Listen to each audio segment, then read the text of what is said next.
Alhamdulillahil qail Bismillahirrahmanirrahim.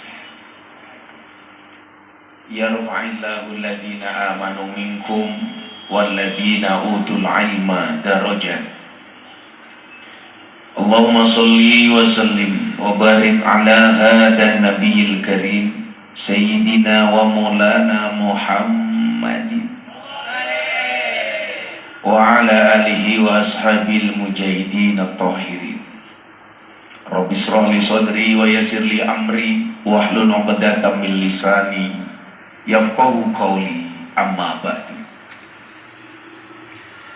Hadratal muhtaramin, para masyayikh, para kiai, alim ulama, tokoh agama, tokoh masyarakat, para sepuh bini sepuh, takmir masjid dan musola yang saya muliakan, para pejabat yang berkenan hadir dalam semua tingkatannya yang saya hormati,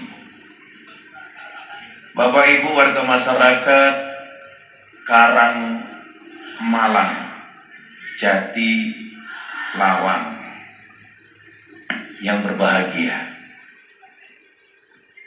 Alhamdulillahirabbil alamin, malam hari ini walaupun cuacanya dingin, tapi hati saya rasanya hangat. Walaupun mungkin badan saya capek, tapi hati saya senang. Selain memberikan hidayah iman, ternyata Allah juga memberikan ujian kepada kita. Sebelum saya lanjutkan, ini kru TV saya, BTV, hadir. Jalan dakwah Gus Miftah yang tayang setiap Sabtu dan Minggu jam 12 siang di BTV. Tepuk tangan untuk BTV.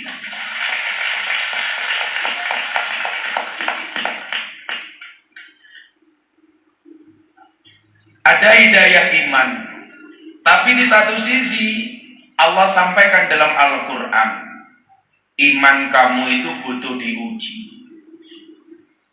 Untuk mengujinya kamu dicarikan musuh.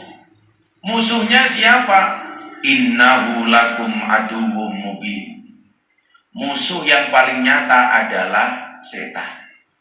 Yang perlu saya sampaikan, tugas setan itu tidak hanya membuat kita terus berbuat salah, tapi juga membuat kita merasa paling benar. Tugas setan tidak hanya membuat kita terus berbuat salah. Kalau orang berbuat salah itu, setan belum menang. Tapi setan itu akan merasa menang manakala ketika kita merasa paling benar. Makanya kalau etika dan akhlak yang diajarkan Kanjeng Nabi itu rebutan salah, bukan rebutan benar. Contoh, Nabi Muhammad pulang kemalaman dari masjid, Siti Aisyah sudah tertidur. Ketuk pintu, Siti Aisyah tidak bangun. Akhirnya Kanjeng Nabi tidur di depan rumah. Begitu pagi hari Siti Aisyah bangun buka pintu, kaget. Kenapa? Manusia paling mulia di muka bumi tertidur di depan pintu tanpa marah. Coba bandingkan dengan bapak-bapak Jatilawu. Maka kemudian yang perlu kita pahami adalah merasa dirinya jelek itu jauh lebih penting dibandingkan merasa dirinya baik. Begitu bangun Siti Aisyah kaget melihat Kanjeng Nabi tertidur di depan pintu. Siti Aisyah nangis, dipegang kakinya Nabi. Ternyata Pak Bu, membangunkan suami itu pakai cara. Nggak boleh langsung dikeplak. Masa sama suami, tangi itu nggak boleh, nggak boleh. Tapi pakai cara ternyata. Caranya bagaimana? Yang pertama pegang jempol kakinya. Dipegang, Mas, bangun. Jempol kaki dipegang belum bangun, naik ke atas dikit. Pegang kakinya. Kaki dipegang belum bangun, naik ke atas dikit. Pegang dengkulnya. Dengkul dipegang belum bangun, naik ke atas dikit. Pegang udelnya. Langsung bangun matamu, langsung bangun.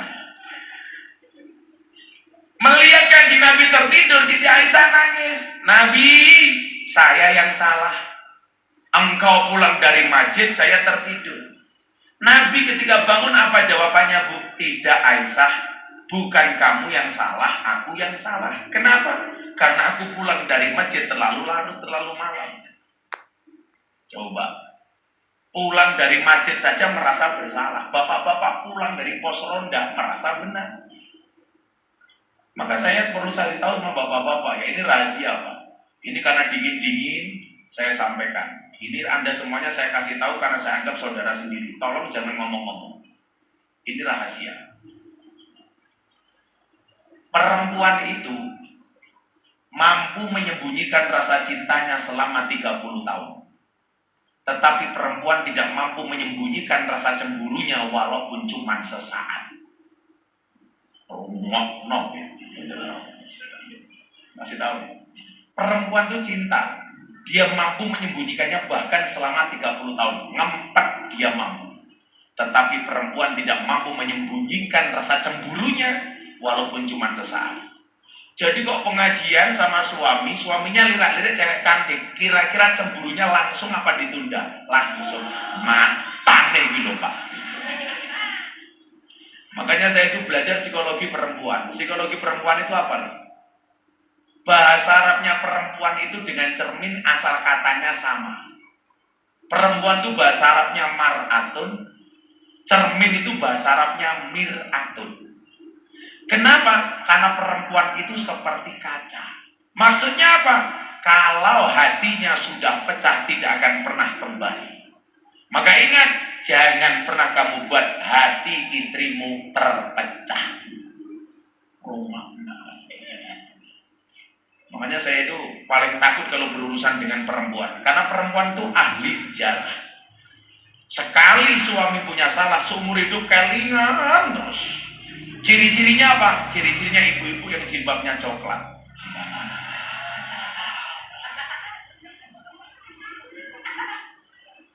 Coklat semua ya.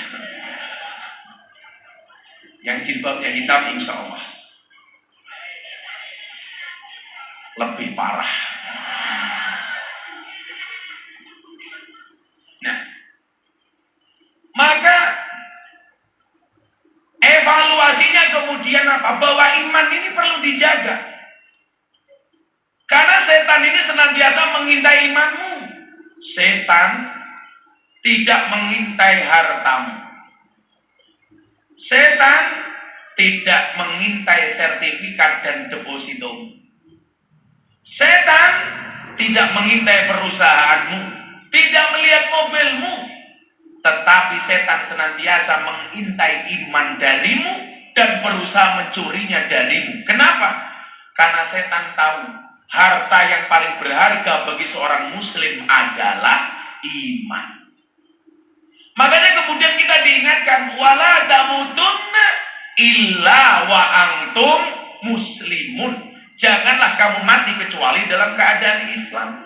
Saking pentingnya itu, mohon maaf, perintah takwa itu selalu dibaca setiap khutbah Jumat. Ittaqullah, ittaqullah, ittaqullah.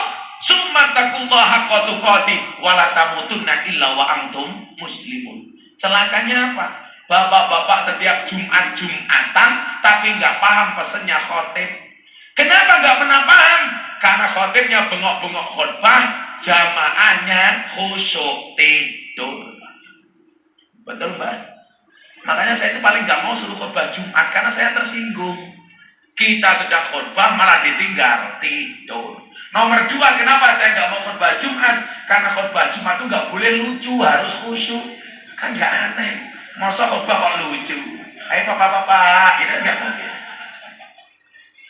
Rugi dong.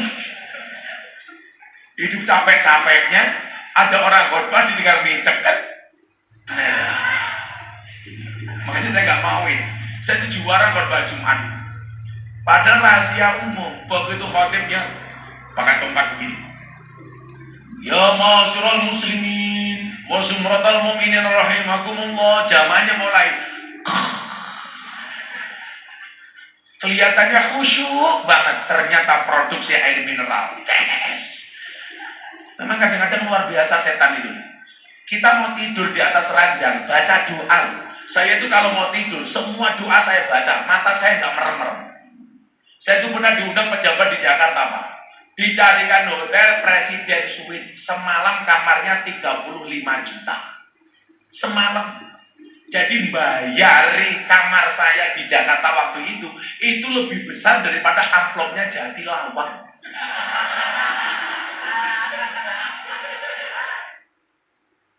Saya itu kalau mau tidur nih, anak-anak muda itu, saya kasih tahu tips supaya kamu dapat jodoh yang bagus. Kalau mau tidur, kamu sholawatan dulu nih, nggak usah panjang-panjang. Allahumma sholli ala sayyidina Muhammad wa ala ali sayyidina Muhammad. Untuk siapapun yang menjadi calon istriku, Al-Fatihah. Kamu doa sama Allah, ya Allah, izinkan saya menjadi imam sholat untuknya, ya Allah. Namun bila dia tidak mau saya imami, izinkan saya menyolatkannya, ya Allah. Rugi dong. Kadang-kadang mohon maaf, saya itu tidur di kamar seharga 35 juta. Begitu mau tidur gak bisa dong. Tangan saya angkat, semua yang disunahkan untuk dibaca saya baca. Bahkan saya tambahin yang dimana-mana saya bilang, saya itu kalau mau tidur baca doa 4. Yang pertama, ya Allah ya Rabb, ampuni semua dosa saya, amin. Yang kedua, ya Allah ya Rabb, ampuni dosa bapak ibu saya, amin. Yang ketiga saya berdoa, ya Allah ya Rabb, ampuni dosa semua orang yang mencintai saya, amin. Dan yang keempat, ya Allah ya Rabb, ampuni dosa semua orang yang membenci saya, amin. Jangan salah, jangankan yang mencintai, yang membenci loh saya doakan. Makanya saya itu gak pernah sakit hati. Saya mau dibully kayak apapun, saya gak akan mati. Kenapa? Karena saya punya prinsip, kalau ada orang menjatuhkanmu, bersyukurlah, berarti kamu tinggi. Kalau ada orang menjelek-jelekanmu, bersyukurlah, berarti kamu baik. Kalau ada orang merendahkanmu, bersyukurlah, berarti kamu terhormat. Kalau kamu difitnah, bersyukurlah, berarti kamu orang baik. Tapi kalau ada orang membaik-baikkan dirinya, berarti dia jelek. Sorry ya. Makanya kemudian apa? Iman itu perlu dijaga. Kenapa iman perlu dijaga? Karena Imam Al-Ghazali mengatakan al-imanu karrih. Iman itu seperti angin. Yang namanya angin, nah, itu kadang-kadang kencang, kadang-kadang lemah. Kadang-kadang angin itu kuat, kadang-kadang lembut. Kadang angin itu kencang. Angin.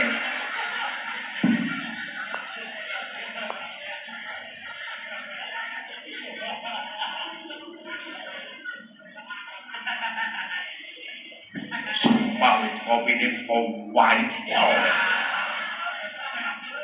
Wes pahit, sangit.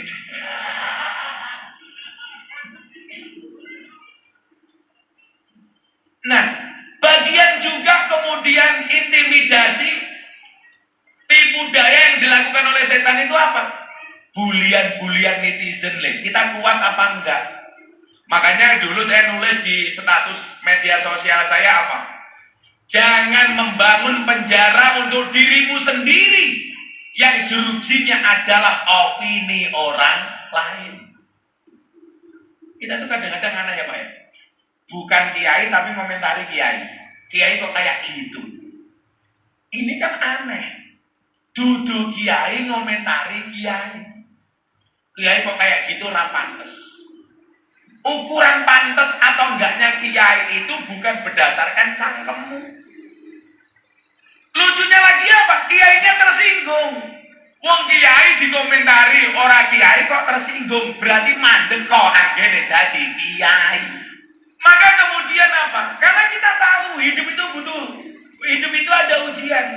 Makanya iman ini perlu dijaga. Bagaimana menjaganya? Dengan ilmu. Makanya yang diangkat derajatnya oleh Allah itu ada 2. Berapa le? 2. Yang akan diangkat derajatnya oleh Allah itu ada 2. Siapa yang akan diangkat derajatnya oleh Allah? Nih, dengerin. Kamu lihat jari saya, jangan lihat cincin saya. Pamer matamu, pamer. Copot gua isin.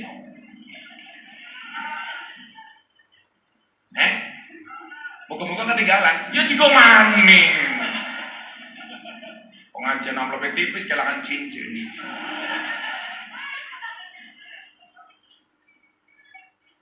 Sallu ala Nabi Muhammad.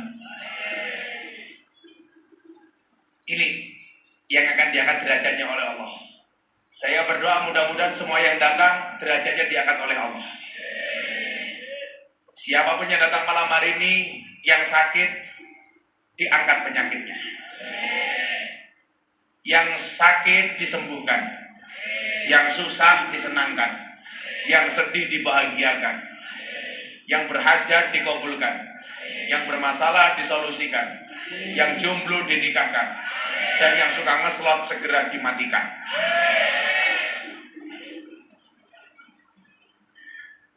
Saya gak ngeslot, baik. Islam gak usah ngeslot. Siapa yang akan diangkat derajatnya oleh Allah? Ini masuk ke tema kita hari ini. Haflah akhirus sanah. Dan ini perlu saya apresiasi. Di mana-mana ngakunya NU, tapi membuat namanya TPA TPG. Padahal tinggalan bah kita dulu bukan TPA, bukan TPG, tapi Madrasah Diniyah. Dan ini Nurul Huda sudah menggunakan nama Madrasah Diniyah. Tepuk tangan untuk Jatilawang. Keren. Itu kecil tapi penting, Pak. Kadang-kadang yang kecil-kecil itu malah penting. Oke, apa siapa? Istrinya. Oh bukan. Kok para temen ya? Karena aku jadi ingin. Itu Bu Jaman. Bu Jaman dari tadi begini, terus saya pikir kenapa? Ternyata pamer gelang.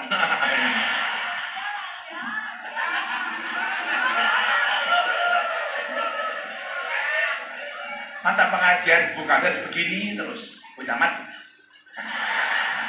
Ternyata pamer gelang. Kalau Bu Kades dari tadi begini, tak pikir khusyuk, ternyata enggak, khawatir gelang karetnya katon.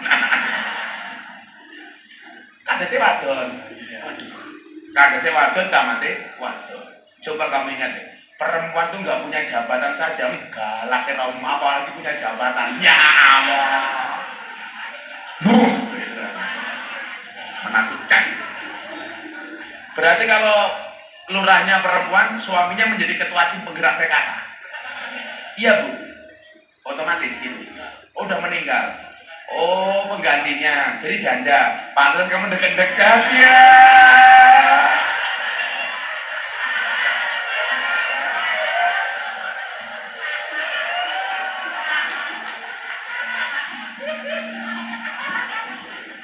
Ampun suhu. Kukira cupu, ternyata suhu. Ya Allah. Buluran udah anget-anget. Enggak kan biasanya kalau laki-lakinya kepala desa, istrinya ketua tim penggerak PKK. Kalau istrinya kepala desa, otomatis suaminya di tim penggerak PKK. Jadi ya lucu ya, masa ketua tim penggerak PKK, Bapak Wiwi, masa lanang nimbangi bayi, sini ibu, nimbangi dulu, ayo nyusu, masa berapa?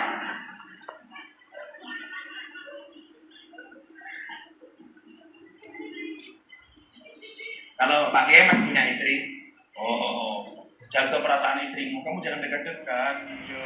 Iya. Nangis getih Allahku, remo ajur rasaku, kowe tega ninggal aku. Bukan ini, Jos. Kamu tuh Mbak Yai ya. Jadi Mbak siapa? Sugito. Sunya di depan apa di belakang? Oh di depan. Oh di belakang. Kalau di depan ya Sugito. Kalau di belakang ya Gito, Su ya.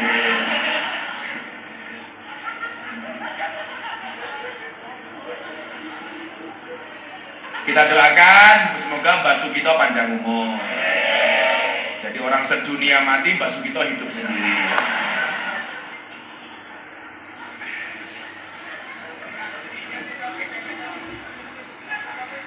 Noto boto ngombeni susu.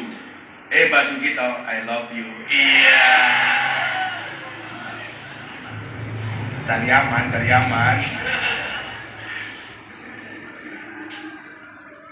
Ada wingko dimakan gajah. Ada Mbak Sugito berjodoh sama Bu Lurah. Ya.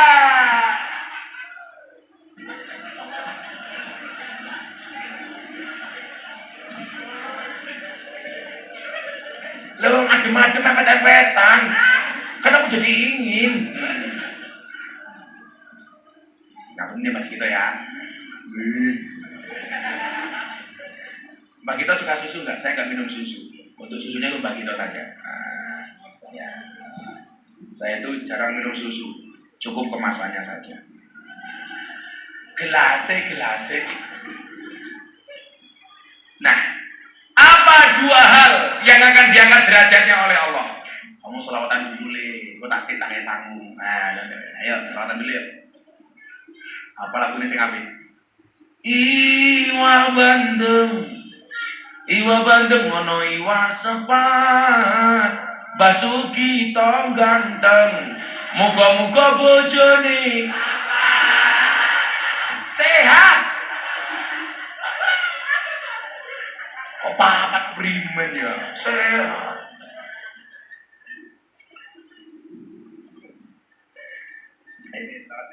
Allahumma sholli wa sallim ala sayyidina wa maulana Muhammadin adada ma bi ilmillahi salatan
Sallu ala Nabi Muhammad.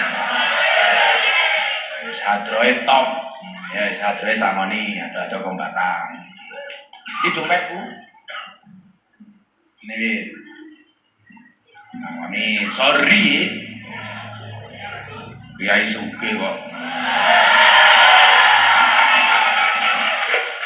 Ya ini praroro. Jangkar. Wis jam batang, adres samoni 1 juta.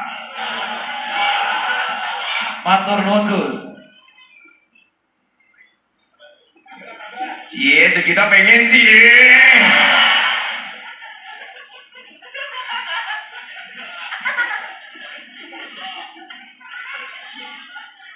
Oh, hadroh 1 juta.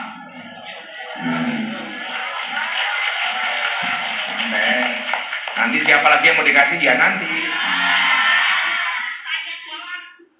Tanya jawab, oke. Siapa takut? Apa dua yang diangkat derajatnya oleh Allah ini? Allah sampaikan di dalam Al-Quran. Bismillahirrahmanirrahim. Bansere semangat teman, Yus bansere sama Indonesia. Perwakilan bansernya sama nih. Hah? Wis tepak belum. Wah panitiane kere temen.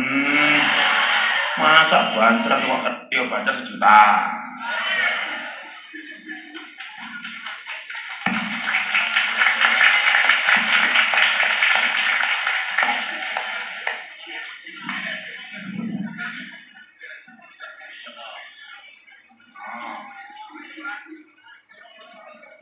Rp 1 juta.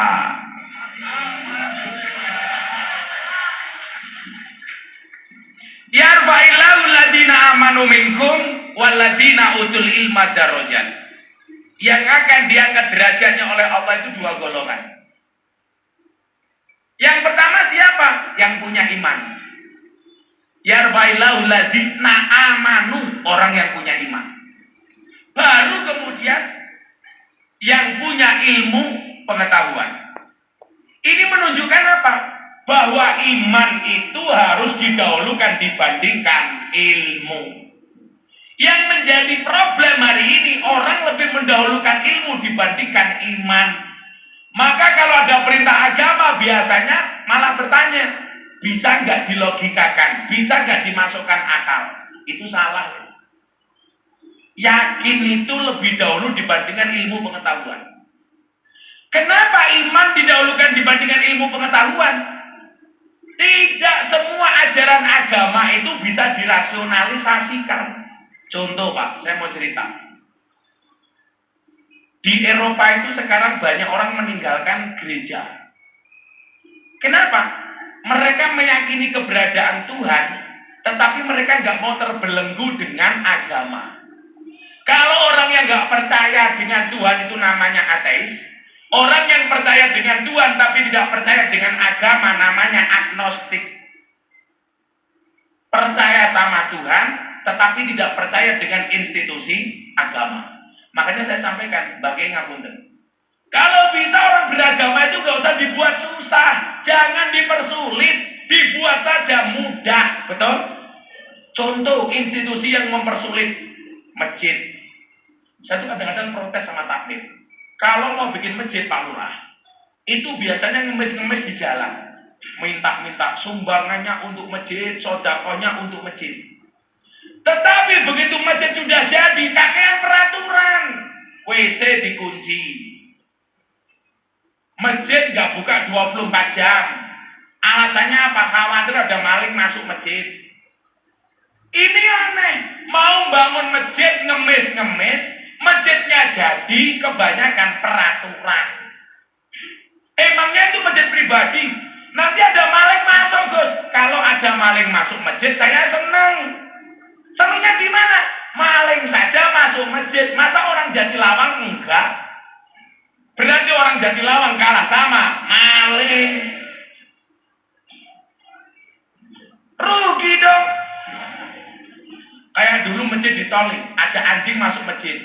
Orang protes, dasar anjing. Loh, salah asu di mana? Asu masuk masjid, orang protes, marah. Saya malah bersyukur, itu sindiran. Anjing saja mau masuk masjid, masa orang Islam enggak? Berarti kita kalah sama anjing, kalah karo asu. Loh, kalau belajar setia Mbak Yesus gitu, kira-kira lebih setia manusia apa asu? Anjing, Pak. Asu, Pak.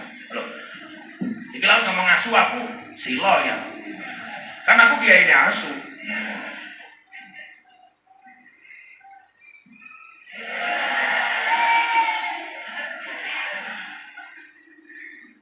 Jadi begini, saya itu kadang-kadang hari ini miris orang yang punya ilmu tapi nggak punya iman atau minimal nggak punya akhlak.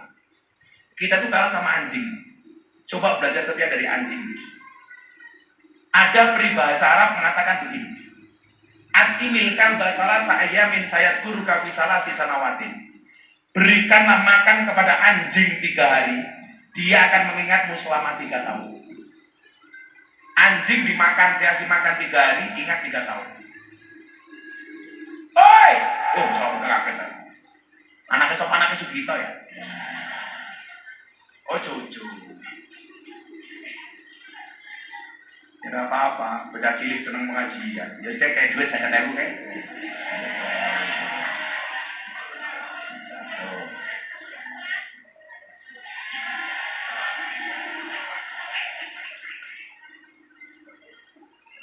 Langsung yang lain, gue nami apa yang kaya nih.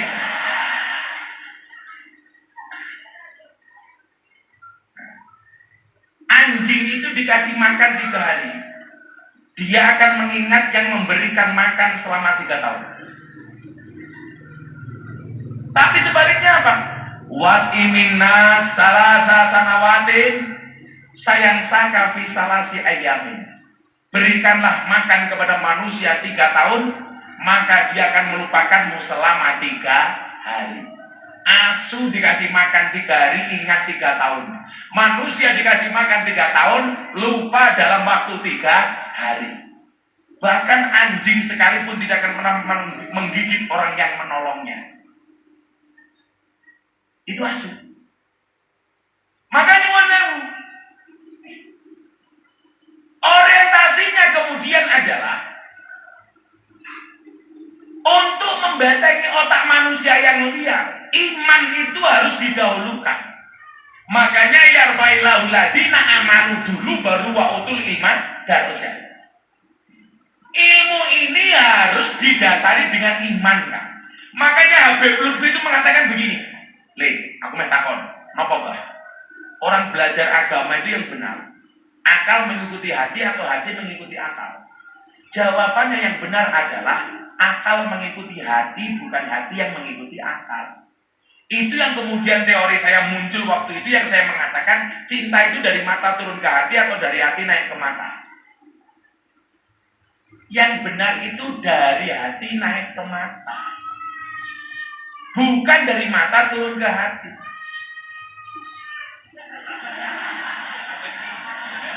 Tak tahu apa duit loh.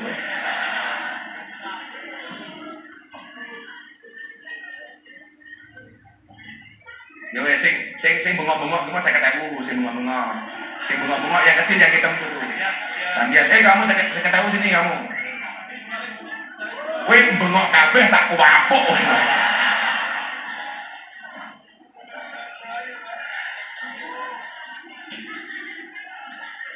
Ini tak kasih tahu ya, madrasah diniyah ya, Mbah Gito dan kawan-kawannya. Di dalam surga itu ada tempat surga yang paling nikmat dan menyenangkan, Bu Lurah, Bu Camat, namanya Darul Faroh. Darul Faroh itu satu tempat di dalam surga yang paling menyenangkan, namanya Darul Faroh. Dar itu artinya rumah, Faroh itu artinya bahagia.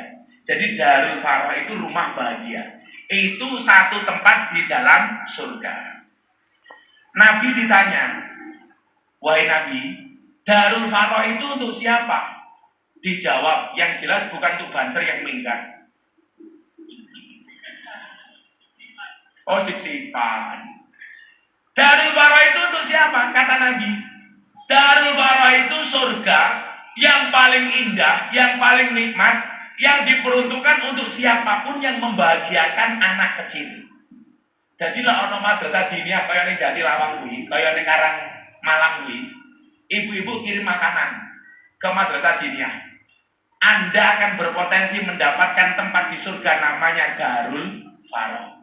Makanya kalau saya di rumah di pondok itu Pak, sore kok ada anak diniyah ngaji, kok di jalan ada bakul bakso, saya panggil, Mas, jualan apa? Bakso. Masih banyak Gus. Ya sana dijual. Saya bilang gitu.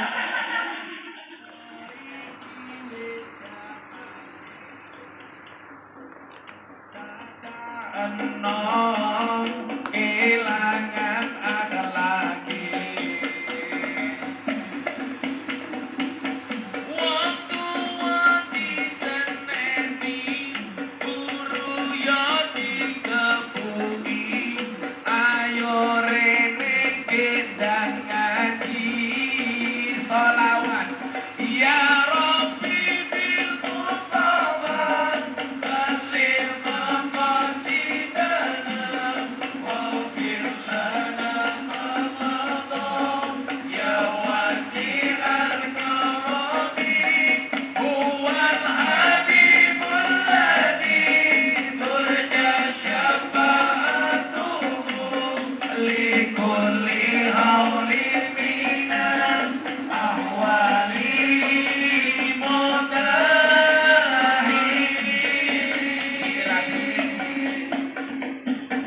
adikku rasane loro nyawa kowe rapi karo bakino nangis gete Allahku remo ajur rasaku kowe teko ninggal aku apa iki wis dalane kudu bisa kelangan tresnane kudu kuat hatiku kudu kuat batinku senajan nyeksa tresnamu sholawat ya Rabbi bil Mustafa baligh maqasidana wa fir lana ma madha ya wasi'al karami huwal habibul ladzi turja syafa'atuhu likulli haulin minal ahwali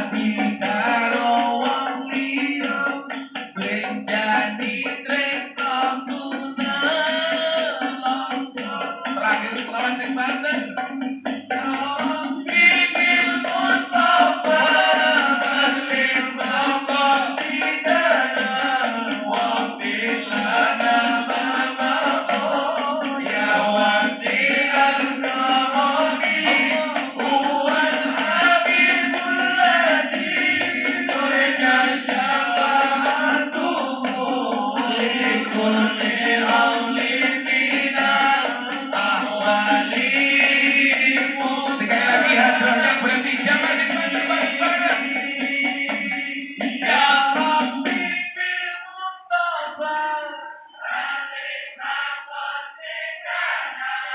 waghfir lana ma madha ya wasi'al. Saudara Nabi Muhammad. Maka karena pentingnya ilmu dan iman itulah perlu kiranya madrasah diniyah ini diperhatikan. Mas Iwin, sesuk yayasannya di WIB semoga WIB. Programnya salah satunya adalah ngopeni madrasah diniyah. Umpamanya gak di Quran tuh kok di Quran. Mau Ramadan butuh sarung, umpamanya bulannya sarung. Saya punya yayasan sama Mas Wiwit ini.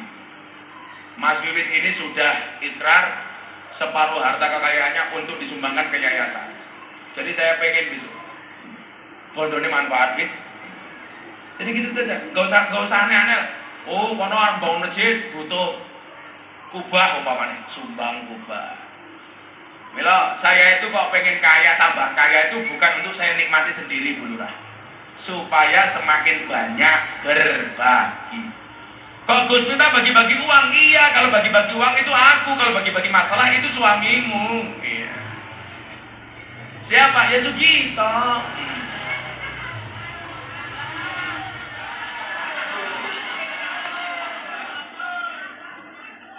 Kayak kita lirik bagi kita dulu apa jang? TikTok ya Allah. Wis tua TikTokan to Mbah. Mosok Mbah kita goyang parko. Goyang gemoy. Nah, revitalisasi madrasah diniyah. Jadi itu loh Bu Lurah. Kita itu kadang-kadang kurang perhatian terhadap lembaga-lembaga pendidikan seperti madrasah diniyah. Maksud saya apa? Ini ke depan Pak Ul, aku jadi bupati di Banjarnegara. Kayak Mbak Kayin, itu harus ada perhatian. Minimal lah kalau lebaran itu dikasih bingkisan. Itu kan orang paling ikhlas sedunia ya, Mbak Kayin ini. Jam berapapun ada orang mati, langsung dibungkus. Nggak mungkin jam 2 malam ada Mbah ada orang mati, besok siang baik, orang mungkin. Tapi kita itu selalu menghina Mbah Kayin. Coba buktinya apa? Mbak Gito, kalau gue mantu polisi, senengnya orang umum. Mantunya siapa? Polisi. Mantunya siapa? Tentara. Mantunya siapa? Camat. Waktu itu takut, mantunya siapa? Kayin. Padahal polisi mati yang bungkus siapa? Kayin. Tentara mati yang bungkus siapa? Kayin. Bu camat mati yang bungkus siapa? Kayin. Bu lurah mati yang bungkus siapa? Kayin. Kayin mati, bungkus cewek. Jadi saya itu pengen merevitalisasi terhadap pendidikan-pendidikan agama, termasuk madrasah diniyah seperti ini. Coba Anda lihat, kalau sekolah itu bayarnya mahal-mahal, tapi kalau madrasah diniyah di mana-mana gratisan.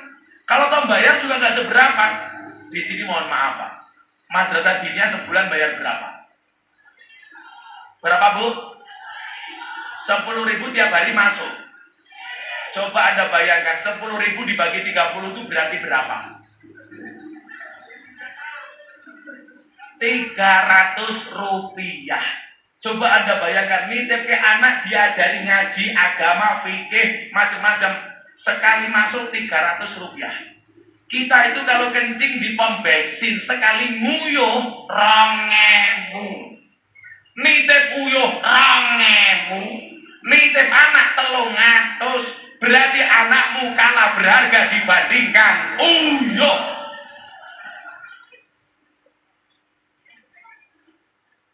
Saya itu di toilet saja saya punya etika.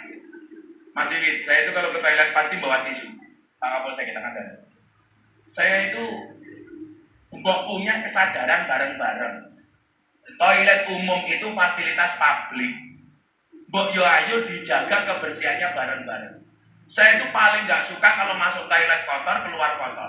Kalau saya itu masuk toilet kotor harus saya bersihkan, saya keluar harus bersih. Makanya kenapa saya mesti bawa tisu?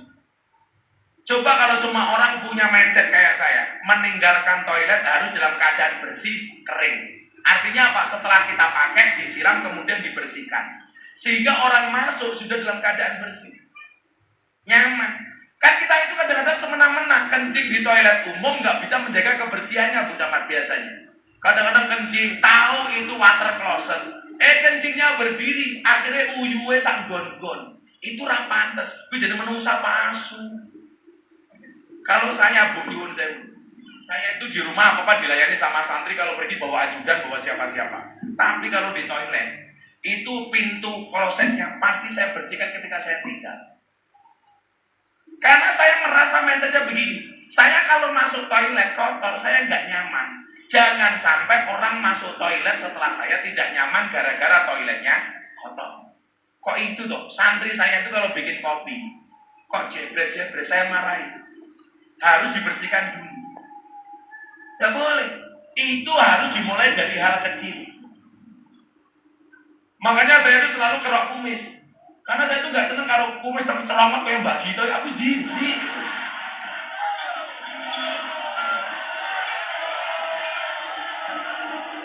Untuk beli silet lah cukup.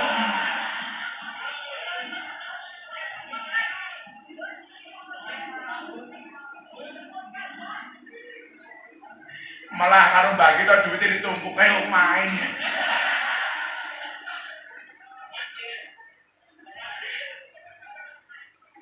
Coba Mbak ini ya, kalau nyediain tamu minum macam-macam, jangan sampai bikin kopi kemudian tengklepret, itu nggak pantas. Kalau santri saya marahin, jaga kebersihan, itu mindset. Ayo, pulang di bojo nih, gawe kopi tengklepret, aku curiga. Jangan-jangan bojomu baru mau kelenteng. Lu tenang Pak, kalau saya itu di toilet kok masuk toiletnya kotor, saya bersihkan dulu, duduk biar nyaman. Begitu saya pergi, kering dulu dibersihkan. Itu di mana-mana saya kampanyekan. Yuk ayolah kita jaga fasilitas umum itu. Lah itu berkaitan dengan akhlak. Hebatnya orang ngaji di madrasah diniyah ini apa? Tidak hanya diajari ilmu, tapi juga diajari akhlak.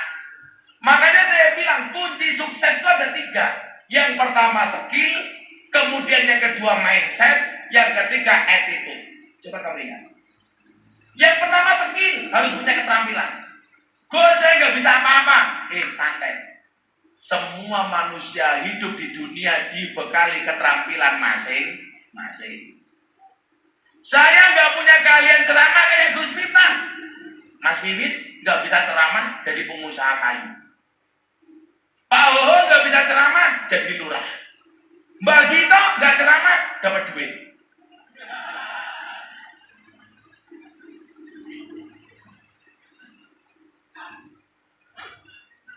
Masa tambahin mana? Ya inyong bangkrut ya. Itu yang bawa gambarnya Gus Miftah tadi siapa? Kamu, ya satu saya dulu, kita kira kanca-kancane gitu ke permen. Dibagi sama teman-temannya itu, ditraktir temannya ya. Dibelikan apa Pak? Goreng apa? Pokoknya maksud saya adalah, ayo Anda yang menitipkan anaknya di pondok pesantren, di madrasah diniyah, gak usah insecure. Gus Miftah ini produk madrasah diniyah.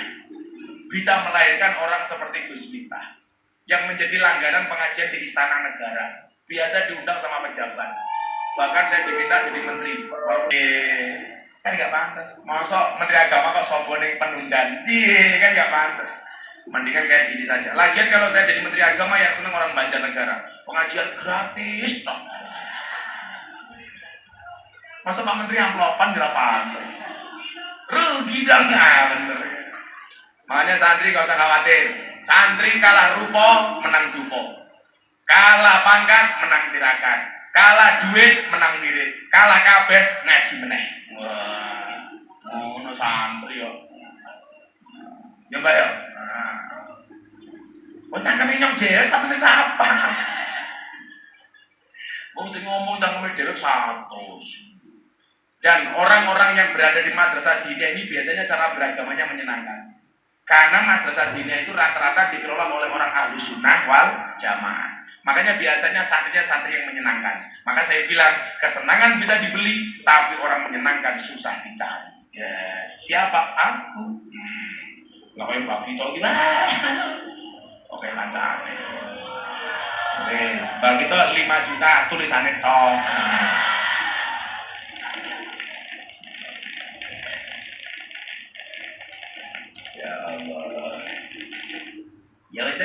12 sampai saya.